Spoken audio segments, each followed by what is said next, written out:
ಅವನ ಹೆಸರು ಮತ್ತೆ ನಿಮ್ಮ ಅವ್ರ ಫೋನ್ ನಂಬರ್, ರೈತರ ಫೋನ್ ನಂಬರ್ ಬರೆದು ಹಾಕ್ಲಿ. ನಾನು ಎಸಿನ್ ಕರೆಸ್ತೀನಿ. ತಿಂಗಳು ಒಂದ್ಸರಿ ಕಂಪ್ಲೇಂಟ್ ಬಾಕ್ಸ್ ಓಪನ್ ಮಾಡೋಣ, ಇಲ್ಲಿ ಕೂತ್ಕೊಳ್ಳೋಣ.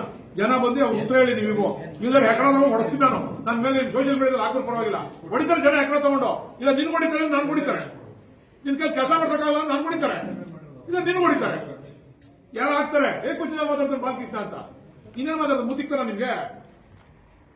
ನಾಚಿಕೆ ಆಗಲ್ಲ ನಿಮ್ಗೆ? ದಯವಿಟ್ಟು ಕ್ಲಾಪ್ಸ್ ಹಾಕಿ. ಜನಗಳನ್ನ ಯಾಕ್ರಿ ಸಾಯಿಸ್ತಾರಲ್ರಿ? ಎಲ್ಲಾರು ಸಾಯಿಸ್ತಿರಲ್ರಿ ಯಾಕ್ರಿ? ನಿಮ್ ಕುಟುಂಬದಲ್ಲಿ ಯಾರು ಸುಂದಿರ್ತೀರನ್ರಿ? ನಾಚಿಕೆ ಆಗ್ಬೇಕ್ರಿ. ಹೆಂಗಿರ್ಬೇಕ್ರಿ ಹೆಂಗಾಫ್ಸರ್? MLA-ಗಳಾಗಬೇಕಂಡ್ರಿ, ತಹಶೀಲ್ದಾರ್ಗಳೆಲ್ಲ ಜನಗಳ ಮನ್ನಣೆ ಹೇಳ್ಕೊಂಡು. ಅವನ ನಮ್ಮ ಇವರು ಕೋಲಾರ DC ರವಿ ಸತ್ತಾಗ ಜನ ಬಂದು ಹತ್ರಕಂಡ್ರಿ. ಯಾಕತ್ರು? ಸಾವಿರಾರು ಜನ, ಲಕ್ಷಾಂತರ ಜನ ಯಾಕತ್ರು? ಮತ್ತೆ ಅದನ್ನ ಈಗ ನಿಮ್ಗೆ ಹೇಳ್ತಾರ, ನನ್ನ ಮಗ ತೋಲ್ಬೋದ ಕಣೆ ಅಂತಾರೆ. ನೋಡಿ ಯಾಕ್ರಿ ಬೇಕೀಗಲ್ಲ ರೀ? ಬೆನ್ನಿದೆ ಸರ್, ತೋರಿಸಿ.